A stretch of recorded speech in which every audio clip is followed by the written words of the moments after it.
7월 10일 주일 예배를 시작하도록 하겠습니다. 찬송가 2장을 하겠습니다.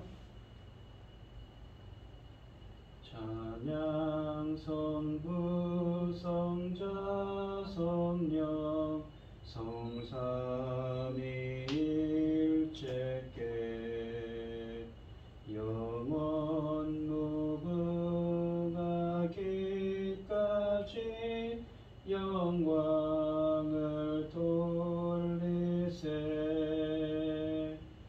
영광을 돌리세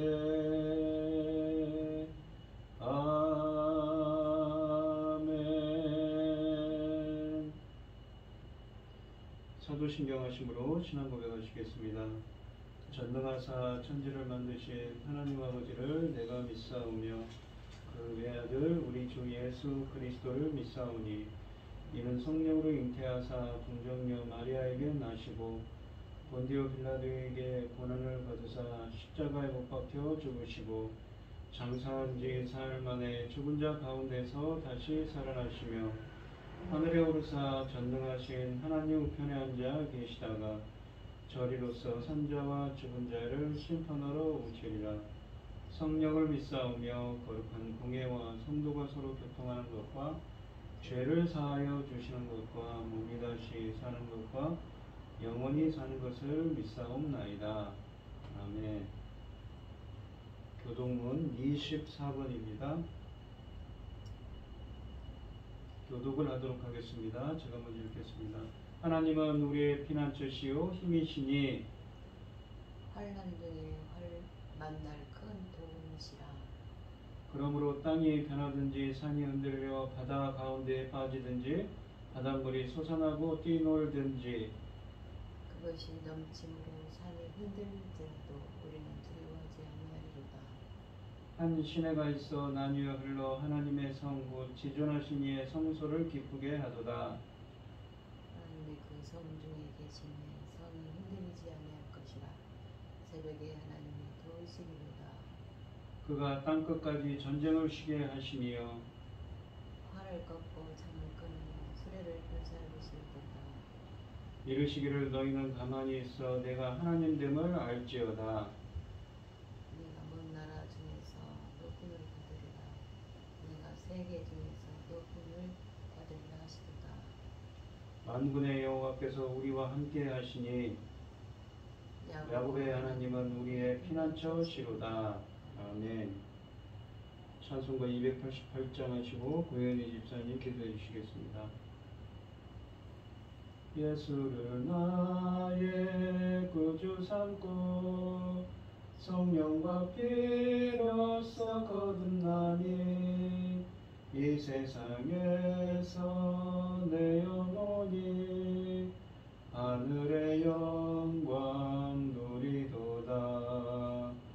이것이 나의 간증이요 이것이 나의 찬송일세. 나 사는 동안 끊임없이 구주를 찬송하리로다.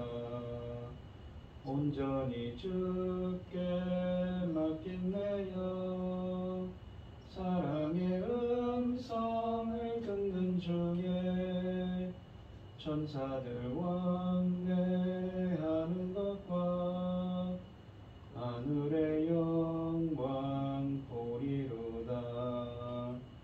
이것이 나의 간증이요 이것이 나의 찬송일세. 나 사는 동안 끊임없이 구주를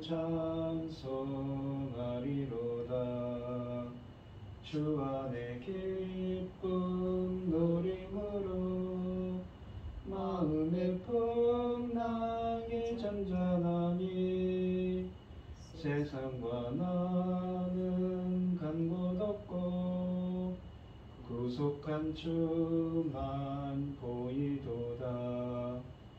이것이 나의 간증이요 이것이 나의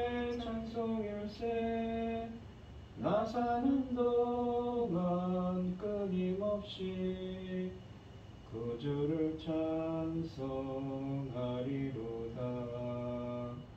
아멘. 천지를 지으신 거룩하신 전능하신 하나님 아버지, 어리석고 엎잘 것 없는 저희를 자녀 삼으시고 아버지의 사랑 가운데 살아가게 하시니 감사드립니다. 어지럽고 복잡한 가운데서도 이 시간 하나님께 예배드릴 수 있도록 인도하셨으니 감사합니다. 전능하신 하나님 아버지, 저희 나라를 붙잡아 주시옵소서. 아버지께서 정하신 제사장 나라까지 삼으신 저 나라, 저희 나라가 아버지 뜻대로 살아가야 하는데 아버지의 정권이 바뀌고 또 어지럽게 돌아가고 있어서 걱정이 많습니다. 저희 나라 지켜 주시옵소서. 하나님 뜻대로 세워질 수 있도록 도와주시옵소서. 우크라이나 전쟁으로 나라 밖은 얼마나 어지러운지 모릅니다. 우크라이나에 전쟁을 일으킨 저 러시아 푸틴에게 전쟁 비용을 모두 물도록 유엔에서 결정하여 더 이상 전쟁을 일으킬 수 없도록 도와주시옵소서. 전능하신 하나님 아버지, 지금은 하나님께서 열매를 거두시는 시대로 열고 계십니다. 그 열매가 아름답게 맺어질 수 있도록 길이요 진리요 생명이신 주님께서 지혜와 총명을 주시오며 강단에서 이끌가는 말씀으로 잘 익어갈 수 있도록 도와주시옵소서. 전능하신 하나님 아버지, 저희들에게 맡겨주신 아버지 천금 같은 귀한 사명 잘 감당할 수 있도록 여건을 열어 주시옵소서. 천지의 주제이신 아버지는 이 시간 당신의 사랑하는 종 말씀을 들고 강단에 섰습니다. 선포하는 말씀이 잘 박힌 목처럼 흔들리지 않도록 도와주시옵소서. 이 모든 말씀 억만 죄악 가운데서 우리를 구원하여 주신 예수 그리스도 이름으로 구원합니다.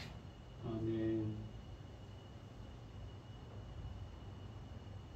오늘 함께 하실 하나님의 말씀은 요한복음 4장 1절로 26절 말씀입니다. 교독을 하도록 하겠습니다. 제가 먼저 읽겠습니다. 예수께서 제자를 삼고 세례를 베푸시는 것이 요한보다 많다 하는 말을 바리새인들이 들은 줄을 주께서 아신지라. 예수께서 친히 세례를 베푸신 것이 아니라 제자들이 베푼 것이라. 유대를 떠나사 다시 갈릴리로 가실새 사마리아를 통과해야 하겠는지라. 사마리아에 있는 수가라는 동네에 이르시니 야곱이 그 아들 요셉에게 준 땅이 가깝고 거기 또 야곱 우물이 있더라. 예수께서 길 가시다가 피곤하여 우물 곁에 그대로 앉으시니 때가 6시쯤 되었더라. 사마리아 여자 한 사람이 물을 기르러 왔음에 예수께서 물을 좀 달라 하시니 이는 제자들이 먹을 것을 사러 그 동네에 들어갔음이로라. 사마리아 여자가 이르되 당신은 유대인으로서 어찌하여 사마리아 여인인 나에게 물을 달라 하나이까 하니 이는 유대인이 사마리아인과 상종하지 아니함이로라. 예수께서 대답하여 이르시되 네가 만일 하나님의 선물과 또 내게 물 좀 달라 하는 네가 누구인 줄 알았더라면 네가 그에게 구하였을 것이요 그가 생수를 내게 주었으리라.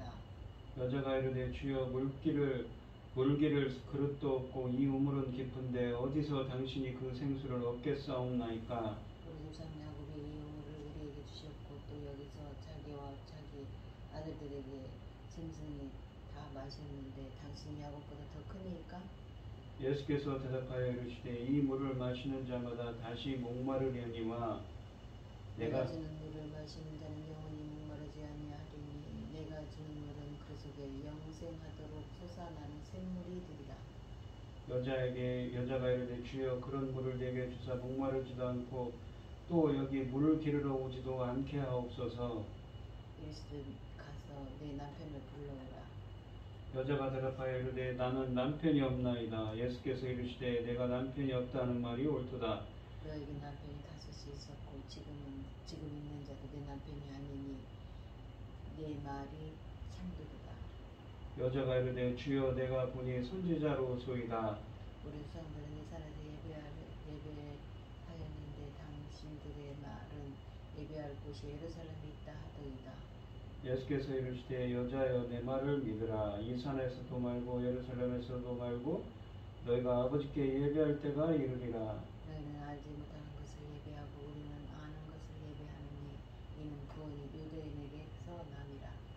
아버지께 참되게 예배하는 자들은 영과 진리로 예배할 때가 오느니 곧 이때라. 아버지께서는 자기에게 이렇게 예배하는 자들을 찾으시느니라.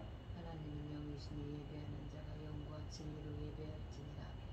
여자가 이르되 메시아 곧 그리스도라 하는 이가 오실 줄을 내가 아노니 그가 오시면 모든 것을 우리에게 알려주시리이다. 예수께서 이르시되 내게 말하는 이가 그라 하시니라. 아멘. 아멘. 찬송가 528장입니다. 예수가 우리를 부르는 소리 금성 부드러워 문 앞에 나와서 사명을 보며 우리를 기다리네. 오라 오라 방황치 말고 오라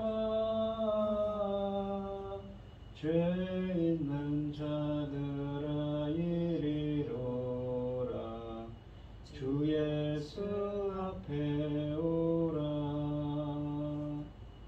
간절히 오라고 부르실 때에 우리는 지체하랴. 주님의 은혜를 왜 아니 받고 못 들은 채 하려나. 오라 오라 방황치 말고 오라 죄 있는 자들아 이리로라 주 예수 앞에 오라. 세월이 살같이 빠르게 지나 쾌락이 끝이 나고 사망의 그늘이 너와 내 앞에 들리며 가리우네. 오라 오라 방황치 말고 오라 죄 있는 자들아 이리로라 주 예수 앞에 오라. 우리를 위하여 예비해 두신 영원한 집이 있어. 죄 많은 세상을 떠나게 될 때 영접해 주시겠네. 오라 오라 방황치 말고 오라 죄 있는 자들아 이리로라 주 예수 앞에 오라. 아멘. 오늘 함께 하실 하나님의 말씀의 제목은 하나님이 찾으시는 예배자입니다. 이 예수님께서는 갈릴리로 가는 길에 사마리아를 지나셔야 했습니다. 본문에 보시면 소가에서 사마리아 여인을 만나셨을 때 예수께서는 자신이 하나님의 선물이시며 각 성도에게 영생하도록 솟아나는 샘물을 주시는 분이라는 것을 알리셨습니다. 그분은 또한 자신이 고대하는 메시아라는 것도 알리셨습니다. 더욱이 예수께서는 구원은 유대인들 가운데서 나오며 메시아는 이 하나님은 영이시고 영과 진리로 하나님을 예배해야 한다는 것을 말씀하셨습니다. 1절로 4절 말씀을 보시면 예수께서 제자를 삼고 세례를 베푸시는 것이 요한보다 많다 하는 말을 바리새인들이 들은 줄을 주께서 아신지라. 예수께서 친히 세례를 베푸신 것이 아니요 제자들이 베푼 것이요 유대를 떠나서 다시 갈릴리로 가실새 사마리아를 통과해야 하겠는지라라고 되어 있습니다. 4절 말씀을 보시면 이 4절은 문자적으로는 그리고 그는 사마리아를 통과해야만 했다입니다. 뭐뭐 해야만 했다라는 의미죠. 유대인들은 사마리아인들을 혐오하고 있었기 때문에 엄격한 유대인들 중 다수는 유대에서 갈릴리로 여행할 때 더 많은 시간이 걸리는데도 사마리아를 우회하는 길, 그러니까 요단강 동편의 베레아를 통과하는 길을 택했습니다. 그러나 시간을 아끼려는 사람들에게는 사마리아를 통과해 갈릴리로 가는 것이 가장 빨랐다고 합니다. 사마리아는 유대와 갈릴리 사이에 위치한 지역으로 혼혈인 유대인들이 살고 있었습니다. 구약시대에 사마리아를 수도로 하던 북왕국 이스라엘이 주전 722년에 아스르에게 멸망했을 때 많은 유대인들은 아스르로 유배를 떠났습니다. 그리고는 이 아스르의 사르곤 왕은 그 유대 지역을 안정시키고 평화를 유지하려고 다른 땅에서 잡아온 이방인 포로들을 북왕국 이스라엘로 이주를 시켰던 것이지요. 이 포로들이 결국 그 땅에 남아있던 소수의 유대인들과 통혼을 했고 사마리아인이라고 알려지게 된 혼혈 민족을 형성한 것입니다. 유대인들이 사마리아인들을 혐오한 것은 그들이 더는 순수한 유대인이 아니었기 때문입니다. 남왕국에 살던 유대인들은 이 사마리아 유대인들이 외국인들과의 통혼을 통해 자기들의 민족과 나라를 배신했다고 생각했으며 그 혐오가 세월을 통해 계속 이어졌습니다. 이러한 단절은 종교적인 단절을 낳았습니다. 혼혈화된 사마리아인들은 유대교의 정결법이나 성전법에 따르면 예루살렘 성전에서 하나님께 제사를 드릴 수 없게 되었기 때문에 자신들의 성전을 사마리아 땅 안에 가지고 싶어 했습니다. 유대 역사가 이 요세푸스에 따르면 결국 세겜에 거주하는 사마리아인들이 그리심산 근처에 그들의 성전을 세웠다고 합니다. 사마리아인들이 그리심산, 그러니까 우리가 이 그리심산이라는 건 어디냐면은 창세기에 보시면 아브라함이 창세기 12장에 나오는 아브라함이 이 세겜이라는 곳에 와서 예배를 드렸죠. 바로 그곳입니다. 사마리아인들이 그리심산에 자신들의 성전을 세운 후에 사마리아와 유대 사이는 적대 관계로 변화했으며 무력 충돌이 일어나기도 했다고 합니다. 사마리아인들은 모세오경을 자신들의 성경으로 택하고 신명기 11장 26절로 29절과 27장 말씀을 지침으로 삼아서 그리심산에 예배 초소를 마련했습니다. 비록 오실 메시아에 대해 알고는 있었지만 그들은 결코 정확한 진리를 알고 있지는 못했습니다. 그리심산에 있는 사마리아인들의 성전은 그런데 주전 128년에 파괴되고 맙니다. 사마리아인들은 자신들이 하나님을 만날 수 있는 제사의 처소가 사라졌고 유대인의 배척으로 예루살렘 성전에 올라갈 수도 없었기에 성전에서의 예배는 끝이 난 것입니다. 이러한 예배의 공백기는 예수님께서 사마리아를 방문했던 때까지 계속되었으며 사마리아인들은 언약 백성으로 자신들을 정체화시켰음에도 불구하고 언약의 하나님을 성전, 그러니까 그리심산 또는 예루살렘에서 만나지 못하는 고통 가운데 살고 있었던 것이지요. 이 유대인과 사마리아인의 이러한 단절은 이 본문이 쓰여져 있는 이 주후 1세기경 팔레스타인 전 지역을 지배했던 로마 당시에도 계속되었습니다. 예수님이 살던 시대에는 유대인들과 사마리아인들은 서로 왕래하지 않았으며 유대인들은 사마리아인들을 이방인으로 취급합니다. 사마리아인들은 자신들을 아브라함, 이삭, 야곱, 즉 언약 백성의 후손이라고 주장했지만 유대인들은 그 주장마저도 부정하게 받아들였던 것이지요. 그래서 본문은 유대인들이 사마리아인들과 상종하지 않는다는 설명을 9절에서 말씀하고 있습니다.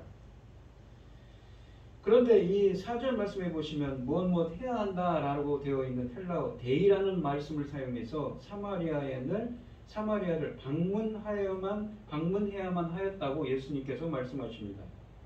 이러한 언급은 예수님의 사명의 성격에 근거한 입장으로 예수님의 사명의 당위성 그리고 하나님의 계획에 따른 긴급성으로 해석할 수가 있습니다. 이러한 당위성과 긴급성을 설명하기 위해 대의, 뭐뭐 해야 한다는 이 헬라어를 사용한 것은 이것이 바로 그 사마리아를 방문한 것이 하나님의 뜻이었음을 설명해주고 있습니다. 이 5절로 6절 말씀을 보시면 사마리아에 있는 수가라는 동네에 이르시니 야곱이 그 아들 요셉에게 준 땅이 가깝고 거기 또 야곱의 우물이 있더라. 예수께서 길을 가시다가 피곤하여 우물 곁에 그대로 앉으시니 때가 6시쯤 되었더라. 우리가 이 창세기 33장 19절에 따르면 야곱은 이 부분에서 땅을 구입했고 후에 세겜에 있는 약간의 땅을 요셉에게 주었다고 합니다. 여호수아 24장 32절은 요셉이 그 땅에 장사되었다고 말합니다. 거기 또 야곱의 우물이 있더라는 말은 그 땅이 야곱이 우물을 판 구획을 틀림없이 포함하고 있었음을 나타냅니다. 따라서 유대인들과 마찬가지로 야곱, 그러니까 이스라엘이라고도 불리는 야곱을 그들의 조상이라고 주장한 이 사마리아인들은 이 우물은 대단히 귀중한 것이었습니다. 그 여행은 피곤하였고 예수님을 지치게 했습니다. 예수께서는 유대에서 수가까지 아마 약 이틀 정도 걸리는 여행거리를 걸어오셨던 것이지요. 그래서 이 예수님의 피로는 그분이 참으로 인간이셨음을 또한 보여줍니다. 때가 제60쯤 되었더라 라는 말은 유대 시간으로, 그러니까 이 요한복음은 유대 시간으로 이 유대 시간을 적용한 것으로 보여집니다. 왜냐하면 나중에 얘기했지만 예수님의 그 사망 시간, 예수님이 십자가에서 돌아가신 시간을 계산해보면 나옵니다. 하루 중 가장 뜨거운 때인 것으로 뜨거운 때, 그러니까 정오를 뜻하는 12시를 뜻하는 말이었습니다. 7절로 8절을 보시면 사마리아 여자 한 사람이 물을 기르러 왔음에 예수께서 물을 좀 달라 하시니 이는 제자들이 먹을 것을 사러 그 동네에 들어갔음이로라 라고 되어 있습니다. 7절에 보시면 사마리아 여자 하나가 물을 길러 왔다고 했습니다. 여인의 행동에서 특이한 것은 여인들은 보통 오후 늦게 기온이 더 신선해질 때 물을 길었습니다.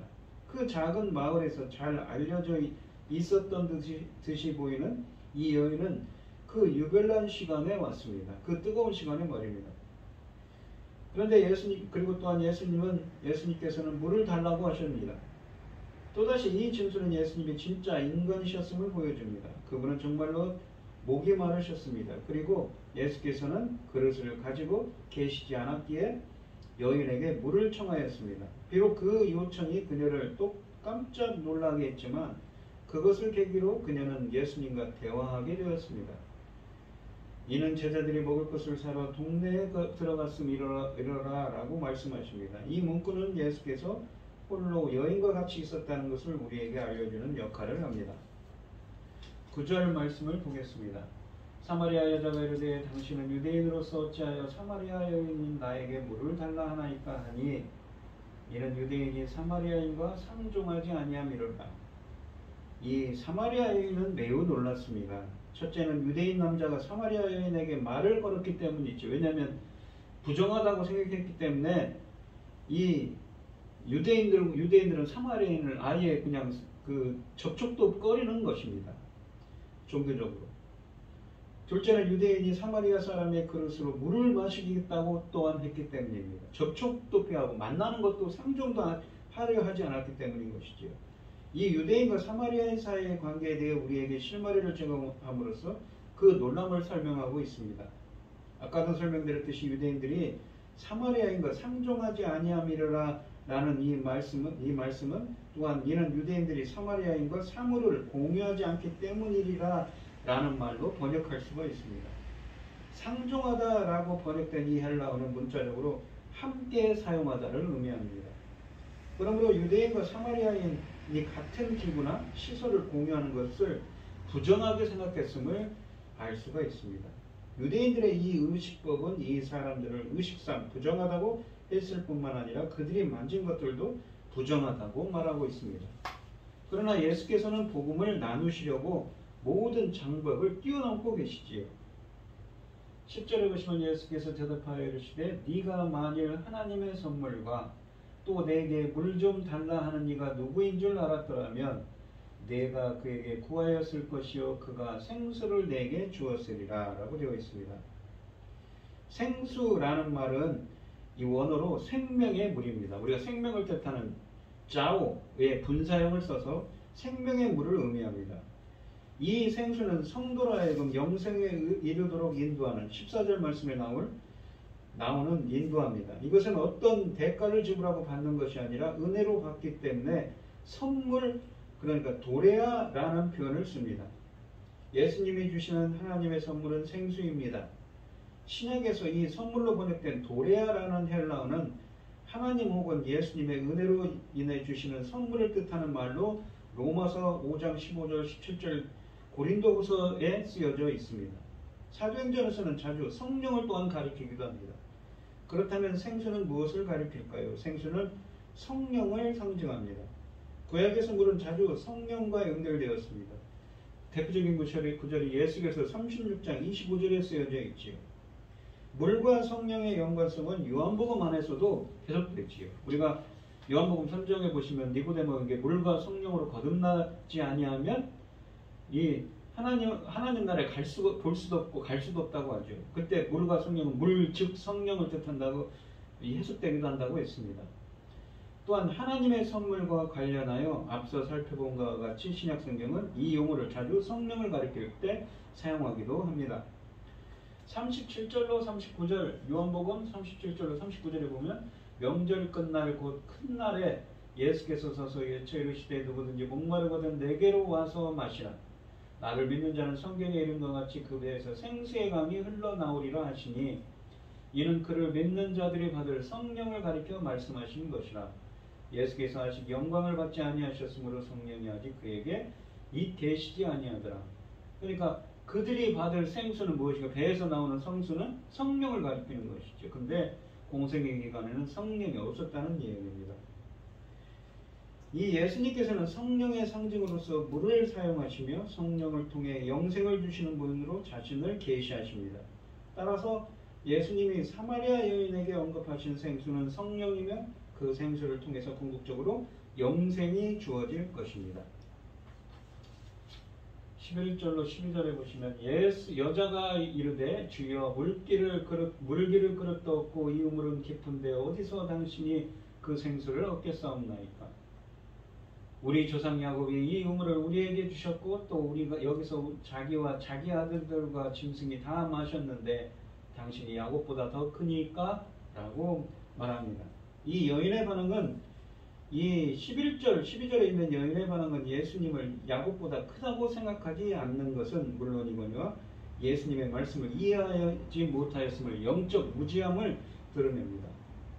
영적인 생수를 말씀하시는 예수님과 달리 여인은 계속해서 마시는 생수를 이야기합니다.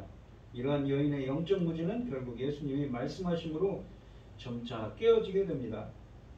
13절로 14절에 보시면 예수께서 대답하여 이르시되 이 물을 마시는 자마다 다시 목마르려니와 내가 주는 물, 그러니까 성령, 생수, 영생하라 이 성령을 뜻하는 그 생수를 마시는 자에게는 영원히 목마르지 아니하리니 내가 주는 물은 그 속에서 영생하도록 솟아나는 샘물이 되리라 라고 말씀하십니다.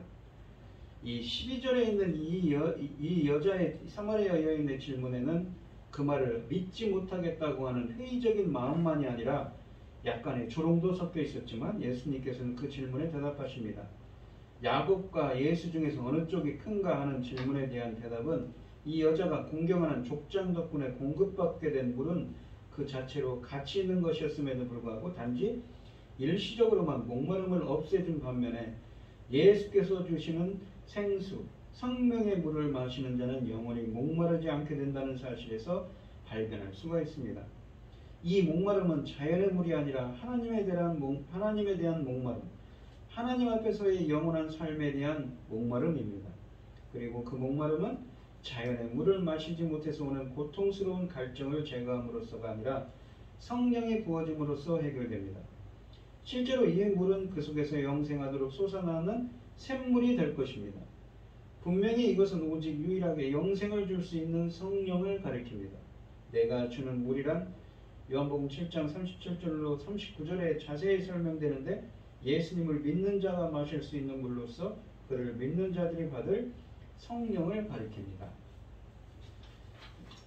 15절 말씀을 보시면 여자가 이르되 주여 그런 물을 내게 주사 목마르지도 않고 또 여기 물 기르러 오지도 않게 하소서 라고 되어 있습니다. 이 15절에 나오는 여인의 반응은 그녀가 전혀 예수님의 가르침을 깨닫지 못했다는 것을 다시 한번 보여줍니다. 예수님은 상징적인 물을 말씀하시는데 그녀는 일상의 물리적인 물로 이해한 것입니다. 요한복음 3장에서 하늘로부터 태어나는 것을 전혀 알아듣지 못했던 니고데모를 생각하게 합니다. 니고데모든 사마리아 여인이든 예수님은 그들의 영적 무지에도 불구하고 그들에게 지속적으로 영생의 복음을 설명하십니다. 16절로 18절에 보시면 이르시되 가서 내 남편을 불러오라. 여자가 대답하여되 나는 남편이 없나이다. 예수께서 이르시되 네가 남편이 없다는 말이 옳도다. 너에게 남편 5이 있었고 지금 있는 자도 내 남편이 아니니 내 말이 참되도다. 여자가 이르되 주여 내가 보니 선지자로소이다 라고 되어 있습니다. 이 18절까지만 보죠. 내 남편이 아니니 내 말이 참되도다 라고 되어 있습니다. 이어지는 대화의 주제는 여인의 남편에 대한 것입니다. 이는 얼핏 바로 앞에 생수에 관한 주제와 관련이 없는 듯 하지만 예수님은 생수와 여인의 영적 필요를 연결하시려는 듯 보입니다. 흔히 이 본문을 예수님이 이혼 경력이 많은, 즉 남자가 많았던 부정한 여인의 이 여인의 사마리아 여인의 부도덕성을 지적하시는 것으로 이 과거부터 해석해 왔습니다. 그러나 이 사마리아 여인은 그렇지 않습니다. 예수님은 여인에게 너의 남편을 데려오라고 말을 했고 이에 대한 답으로 여인은 우크 에크 안드라, 즉 남편이 없다고 17절에 대답했습니다. 이에 대해 예수님은 남편 5을 가지고 있었으며 지금 있는 남자도 너의 남편이 아니다라고 하십니다. 이는 사마리아 여인이 분명 5명의 남편을 가졌던 여자이며 현재 살고 있는 사람은 5남편과 다른 관계 아래에 있는 남자임을 보여줍니다.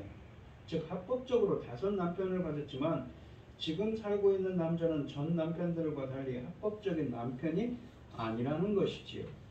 이는 부정한 여인이라기보다는 다른 해석의 가능성을 줍니다. 이러한 관계를 바로 이해하기 위해서는 우리는 몇 가지로 정리할 수가 있습니다. 첫째는 여인은 분명히 합법적인 방법을 따라 5번 결혼을 했다는 것입니다. 둘째는 여인은 합법적으로 율법을 따라 이혼을 하고 다시 4번 결혼을 하였든지 아니면 다른 어떤 율법에 의해 인정된 관계로 4번 남편을 가질 수 있었다는 것이지요. 셋째는 이혼을 했다면 이혼 방법 역시 사회가 인정해주는 방법을 따랐거나 최소한 그 가문이 인정해주는 어떤 방법을 따라 이혼하고 결혼하였다는 것입니다. 여인은 지금 남자와 같이 있지만 분명히 결혼 관계는 아니라는 것입니다. 지금 같이 있는 남자도 어긋난 관계가 아니라 그 당시 사회가 인정해주는 관계 아래에 있었다는 것을 알 수가 있습니다. 왜냐하면 그 남자와의 관계는 수가성 사람들은 알고 있었고 마을 사람들의 묵인 아래 한 마을에서 살고 있었기 때문인 것이죠. 6번째는 분명한 것은 한꺼번에 남편 5을 가지고 있었던 것이 아니라 차례로 각 남자와 부부관계가 되었다는 것입니다. 우리가 여기서 명심해야 하는 것은 1세기의 그 사회 문화, 이 사회에 대한 것입니다. 그 시족으로 구성된 이 사회는 명예를 중시하는 사회입니다. 그런 마을에서 창녀가 산다는 것은 그 가문과 시족의 수치입니다. 그렇기 때문에 있을 수 없는 것이지요. 또한 합법적인 절차를 따라 이혼을 하며 이혼 증서를 받고 산다고 하더라도 이러한 시족 중심의 사회에서 불결해 보이는 그 여인을 용납해 줄 수 있는 가문은 아마도 없을 것입니다.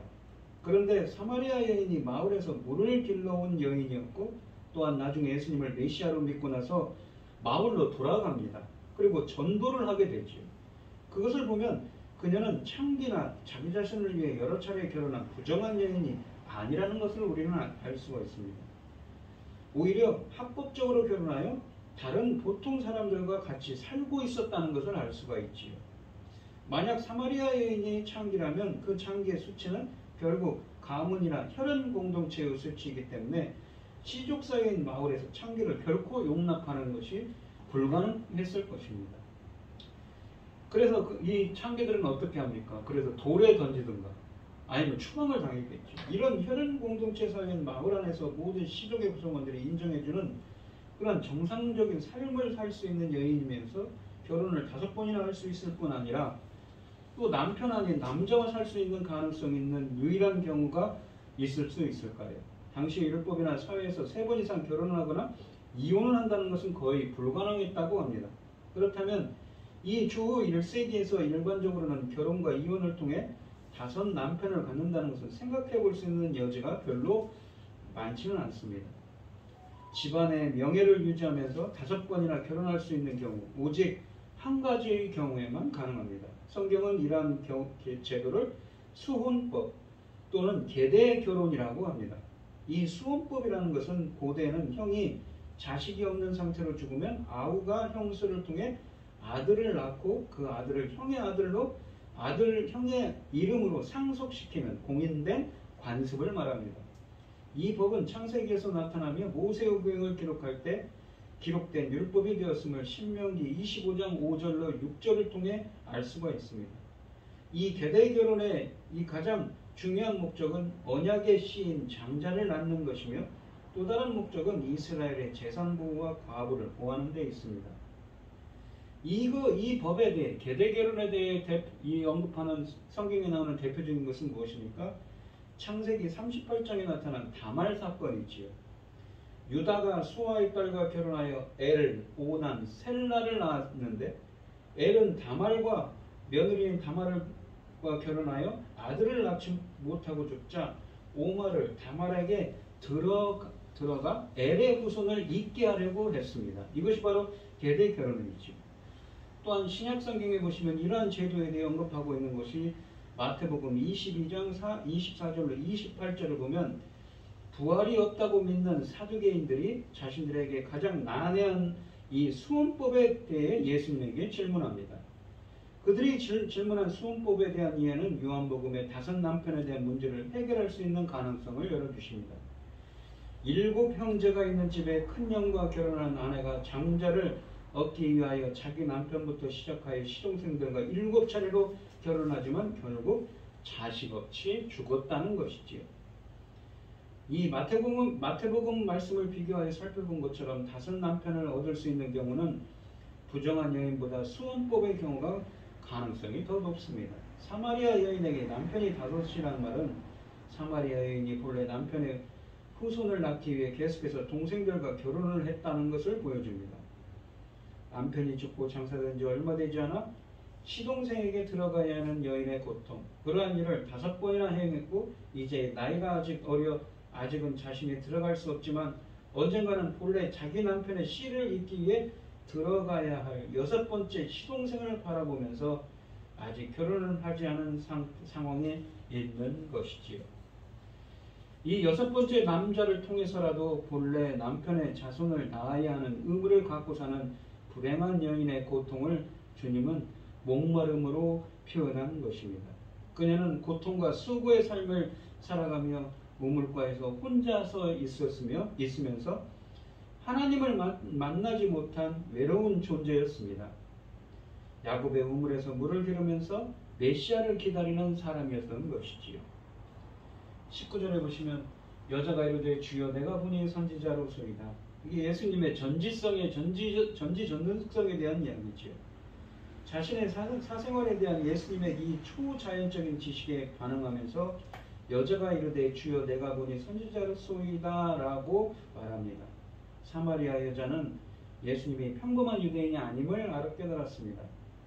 사마리아인들은 그 선지자의 오심을 이 신명기 18장 15절에 있는 그 선지자의 오심을 기다리고 있었는데 아마도 사마리아 여자는 예수님이 그 선지자, 그러니까 사마리아인들도 자기들이 생각하는 메시아인지 궁금했을 것입니다.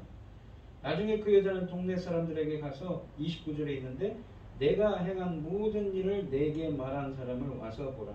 이는 그리스도 메시아가 아니냐라고 말합니다.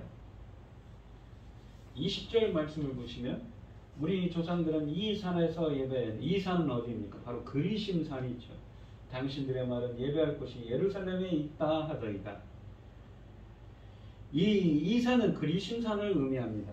이 무언의 질문은 이것입니다. 만일 당신이 선지자라면 누가 옳은가요? 사마리아인들은 그리심 산에 예배 처소를 세우고 그렇게 하는 권위의 근거를 신명기 말씀에 두었습니다.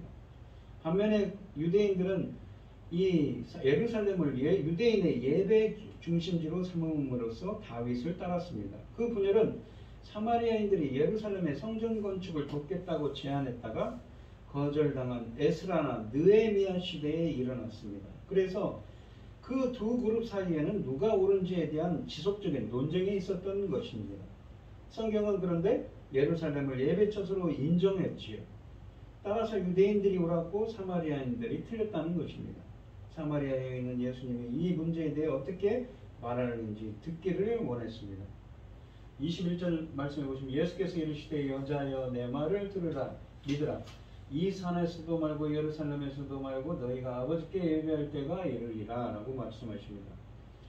어느 곳이 적절한 예배 장소인가에 대한 질문은 곧 부적절한 것으로 드러나는데 이는 때가 이를 것이기 때문이라고 하십니다. 예배는 더 이상 어떤 한 장소에 국한되지 않을 것입니다. 예수님은 여인에게 때를 말씀하십니다. 우리가 새로운 예배를 드릴 때에 관한 말씀이죠. 우리가 때라는 말은 요한복음에서 자주 나오는 무엇을 뜻합니까? 바로 예수 그리스도께서 십자가에 달릴 때를 의미하는 것으로 반복해서 사용됩니다. 이 때, 호라라는 말은 요한복음에서 예수님의 죽음과 부활과 승천을 포괄하는 의미이지만 그 무게중심은 다분히 예수님의 십자가 죽음에 강조점이 있습니다.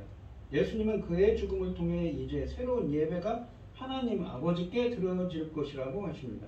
지금까지는 특정한 장소, 그리심산, 예루살렘 성전에서 특정한 제물을 가지고 특정한 사람의 도움으로 예배를 드렸습니다. 그러나 이제부터는 새로운 예배가 드려질 것이라고 하십니다. 또한 여기서 예수님은 우리의 예배 대상의 아버지라고 또한 말씀하십니다. 아버지는 독생자이신 예수님이 하나님을 부르는 호칭이지만 그의 십자가와 부활 이후에 이제 그를 따르는 제자들이 하나님을 부르는 호칭이기도 합니다. 우리가 로마서 이 8장 14절로 15, 16절에 보시면 성령의 인도하심을 받는 자는 하나님의 아들들이라고 하나님의 자녀들이라고 하지요. 아버지를 향한 예배는 결국 예수님 안에서 하나님과 아버지 자녀 관계를 맺은 사람만이 예배 드릴 수 있다는 뜻입니다. 예수님을 영접한 사람, 예수님의 이름을 믿는 사람은 하나님의 자녀가 됩니다. 요한복음 1장 12절 말씀처럼 말입니다. 하나님에 의해 물과 성령으로 태어난 사람, 요한복음 3장 15절 말씀처럼 말입니다. 그 사람만이 아버지께 진정한 예배를 드릴 수 있고 아버지께서는 이러한 예배를 찾으신다고 23절에 또한 말씀하십니다. 이제 장소는 더 이상 중요하지 않습니다. 이제는 성령의 모든 사람에게 임하셔서 하나님의 백성들 자신이 성전이 됩니다. 한편 이 말씀에서 놓치지 말아야 할 사실 한 가지는 너희가 아버지께라는 언급입니다. 즉 예수님은 사마리아 사람들도 하나님을 아버지라 부를 수 있음을 전제하시면서 이 구원의 우주성을 또한 드러내시고 계신 것이지요. 22절 말씀을 보겠습니다.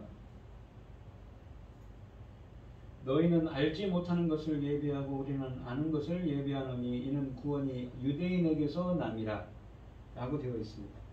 모세의 오경만 인정하는 사마리아인들에 비해 역사서, 시가서, 선지서를 가지고 있는 유대인들은 좀 더 온전한 지식으로 하나님을 예배했다는 것입니다.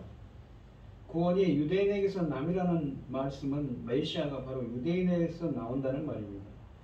요한복음 전체에서 유대인들은 다분히 부정적으로 묘사되어 있지만 그럼에도 불구하고 하나님의 계시와 관련하여 유대인들의 우선성은 부인할 수는 없는 것입니다. 다만 아무리 유대인이라 할지라도 예수님을 영접하지 않은 자들은 결국 심판을 받게 됩니다. 반면에 아무리 이방인이라 할지라도 예수님을 영접하는 자는 영생에 이르게 될 것입니다. 23절로 24절 보시면 아버지께서 참되게 예배하는 자들은 영과 진리로 예배할 때가 오니 곧 이때라. 아버지께서는 자기에게 이렇게 예배하는 자들을 찾으시느니라. 하나님은 영이시니 예배하는 자가 영과 진리로 예배할지니라. 어떤 장소가 아니라 예배드릴 때가 온다고 하지요. 십자가에 죽으시고 부활하신 예수 그리스도로 말미암아서 어떤 예배를 드립니까? 참되게 예배하는 자들을 하나님께서 찾으시는 예배자, 그러니까 영과 진리로 예배드릴 때가 온다고 합니다. 여기 보시면 23절에 참되게 예배한다고 할 때 참되게는 알레세노스라는 말로 써 알레세이아, 진리라는 말의 형용사형입니다. 예수님은 영과 진리로 예배하는 자를 하나님이 찾으신다고 하십니다. 하나님은 예루살렘이든 그리심산이든 상관하지 않으시고 영과 진리로 예배하는 자를 찾으신다는 말입니다. 다시 말하면 장소에 제한을 받지 않는 새로운 예배 방식을 제시하신 것입니다. 앞서 요한복음 2장에서 이미 예수님은 요한복음 2장 17절로 19절에서 자신을 새로운 성전으로 제시하신 바 있습니다. 즉 예루살렘 성전이 아니라 죽음과 부활로 세워지는 예수 성전이 사람들의 새로운 예배 장소가 됩니다. 같은 맥락에서 예수님은 사마리아 여인에게 새로운 예배에 대해 말씀하십니다. 그것은 영과 진리로 예배하는 것입니다. 영은 성령을 뜻하고 이 진리는 알레세이야. 요한복음 14장 6절 내가 길이요 진리요 생명이니 나로 말미암지 않고 나를 통하지 않고는 아버지께 올 자가 없느니라 라는 말씀처럼 진리이신 예수 그리스도를 뜻하는 말입니다. 우리가 개역 한글 성경이 신령과 진정으로라는 말로 번역했는데 바른 번역이 아닙니다. 본문이 말하는 영은 성령이고 진리는 요한복음에서 주로 예수님께 속한 것, 예수님은 또한 진리 자체로 설명되고 있지요. 요한복음 14장 6절처럼. 따라서 영과 진리로 드리는 예배는 성령과 진리이신 예수 그리스도 안에서, 그러니까 연합하여서 주님과 연합되어서 신비적인 연합을 통해서 인도받아 드려지는 영적인 예배인 것입니다. 이것이 하나님께서 찾으시는 예배입니다. 앞서 2장에서 새로운 예배는 이 예수님이라는 새로운 성전에서 드려진다는 것을 알 수 있었습니다. 이제 예수님은 사마리아 여인과의 대화에서 이제 참된 예배자는 성령과 성전이신 예수님과 함께 연합하여 온전히 예배할 수 있다고 하십니다. 24절에 보시면 하나님은 영이시니라는 말은 하나님의 존재 방식을 가리키는데 하나님은 영적인 존재라는 것을 나타냅니다. 즉 하나님은 장소의 제한을 받으시는 물질적인 존재가 아니라는 뜻이지요. 그는 어디에나 계시는 보이지 않는 영적인 존재입니다. 그래서 예배자가 예루살렘이나 그리심산 같은 특정한 장소에 얽매여서 예배드리지 않아도 된다는 것입니다.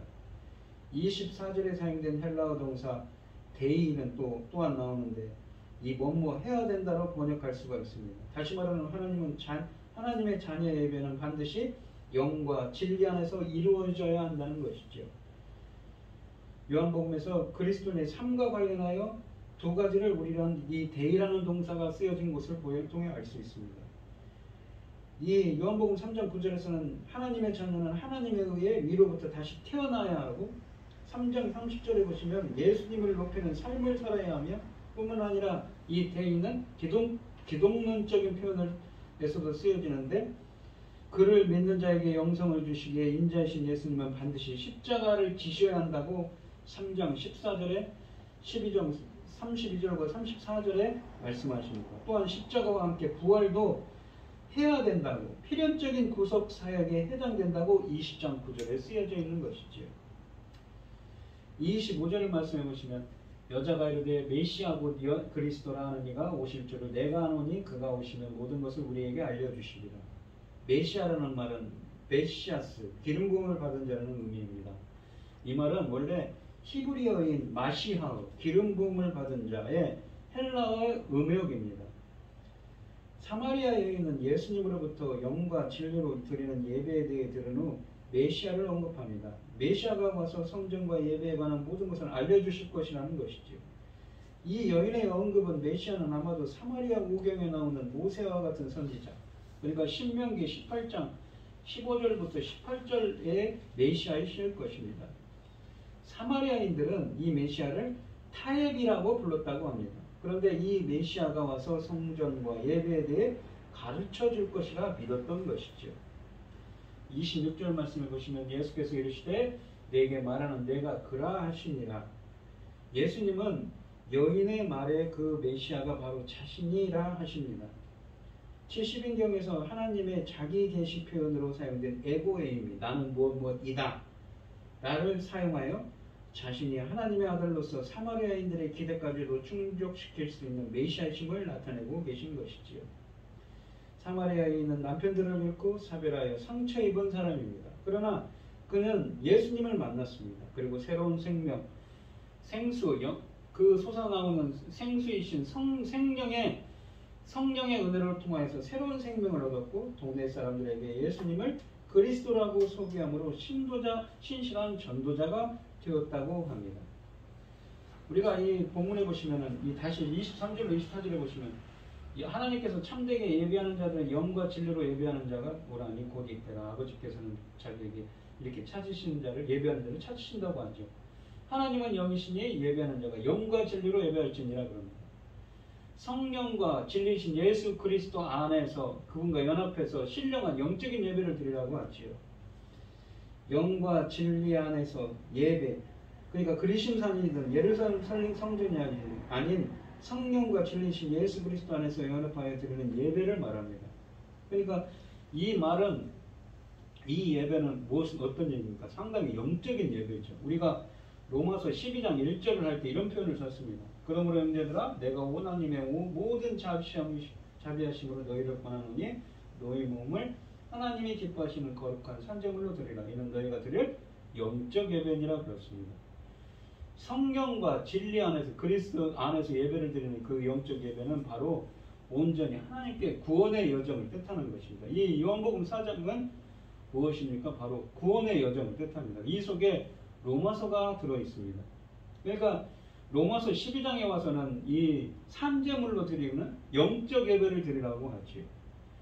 원래 이 우리 인간들이 창세기 3장에서 죄로 말미암아서 하나님과 관계가 멀어졌는데 십자가에 죽으시고 부활하신 예수 그리스도의 은혜로 그 성령 세례를 부어주시는 로마서 6장의 은혜로 오늘 본문에 있는 그 생수로 나오는 성령이지요. 영생하도록 솟아나오는 생물이 되시는 생수이신 성령을 부어주시는 예수 그리스도의 성령 세례의 은혜로 이렇게 하나님의 자녀가 되고 로마서 8장에서 로마서 12장에 보면 어떻습니까?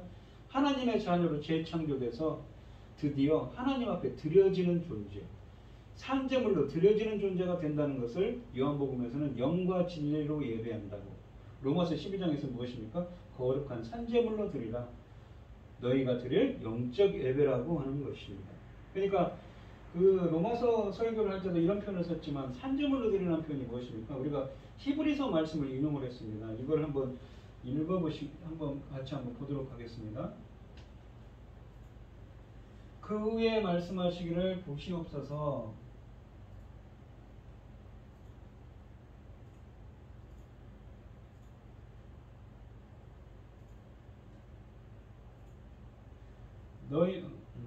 그 후에 말씀하시기를 보시옵소서. 내가 하나님의 뜻을 행하러 왔나이다 하셨으니 누구가 그럽니까? 하나님의 뜻을 예수 그리스도죠. 첫째 것을 폐하시고 그러니까 이 구약의 제사장들이 성소에 들어가서 성전에서 예배드리는 것을 폐하시는 겁니다. 오늘 본문에 있는 것처럼 이 사마리아 여인이 어느 장소에서 예배드릴 때 자기들은 그리심산에서 유대인들은 예루살렘 성전에서 예배를 드렸는데 하나님께서는 그렇게 예배 안 드린다는 얘기죠. 예수님께서는 때가 이를 거랍니다. 어떻게 예배를? 영적 예배를 드립니다. 둘째 것을 세우려 하심이라 그럽니다. 이 뜻을 따라 예수 그리스도의 몸을 단번에 들이심으로 말미암아 우리가 거룩함을 얻었노라. 단번에 들이심. 오늘 본문에 있는 것처럼 그때 십자가에 들이심으로 말미암아 우리가 거룩함을 얻었노라. 제사장마다 매일 서서 섬기며 제주 같은 제사를 드리되 이 제사는 언제나 죄를 없게 하지 못하거니와 오직 그리스도는 죄를 위하여 한 영원한 제사를 드리시고 하나님 우편한 제사. 그러니까 제사장은 매일매일 제사를 드리는데 예수님은 한 번에 완전한 영원한 제속을 이루시고 하나님 우편에 앉으셨습니다. 승천하셔서 그 후에 자기 원수들을 자기 발등상이 되게 하실 때까지 기다리시기만 합니다. 그러니까 다시 오셔서 원수들을 자기 발등상 발 아래에 두시고 심판을 의미하는 것이죠. 그러니까 다시 파루시아 다시 오셔서 심판하실 것이라는 것입니다. 요한계시록에 있는 말씀처럼 말이죠. 그가 거룩하게 된 자들, 거룩하게 된 자들은 누구입니까? 바로 10절에 있는 문맥상으로 보면 예수 그리스도의 십자가의 대속으로 말미암아 우리가 거룩함을 얻었노라고 그러죠. 그러니까 이 오늘 본문에 있는 이 로마서 10, 그 거룩함을 얻었는데 그 거룩하게 된 자들을 한 번의 제사로 또한 영원히 온전하게 하셨느니라 이렇게 말합니다.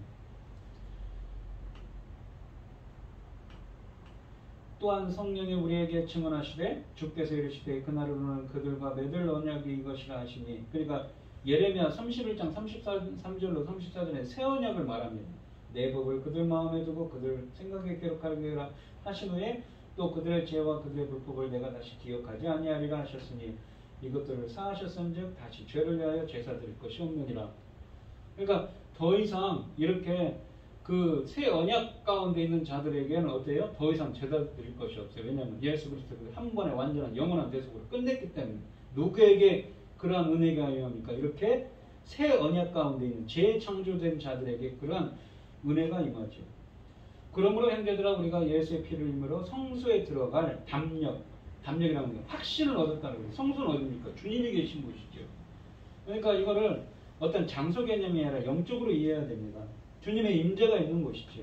그 길은 우리를 위하여 휘장 가운데로 열어놓으신 새로운 살 길이요.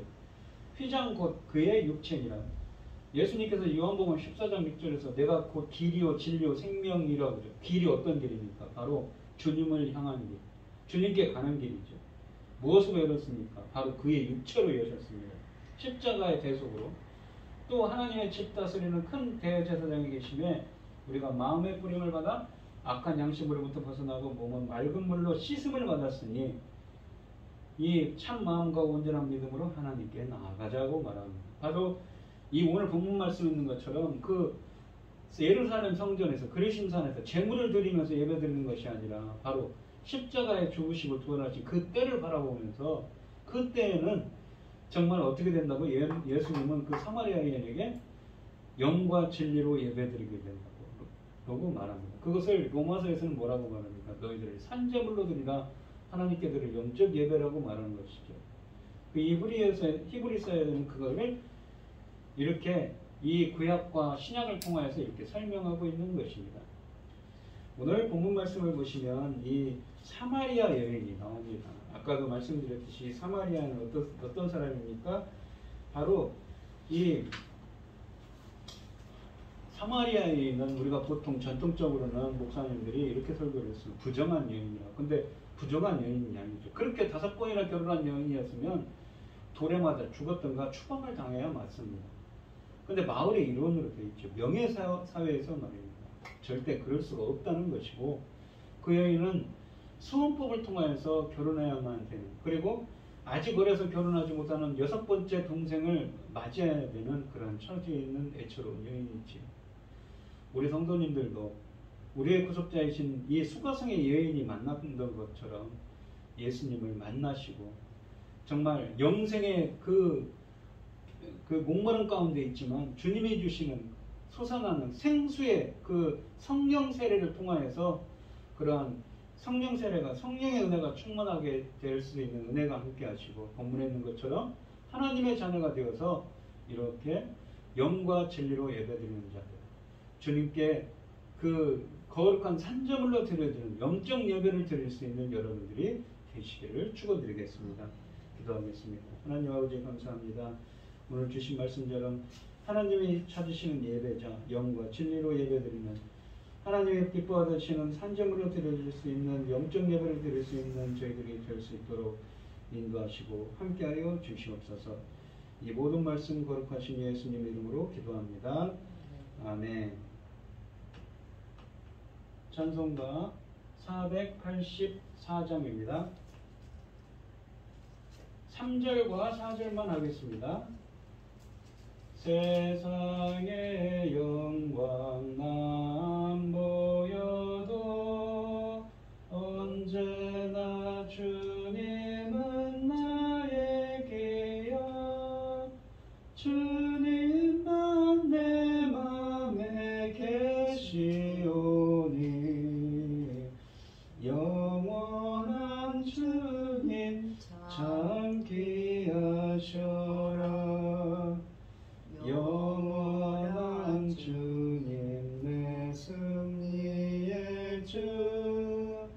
하늘의 기쁨을 주옵소서. 어떠한 고난이 닥쳐와도 만유의 주여 소망되소서.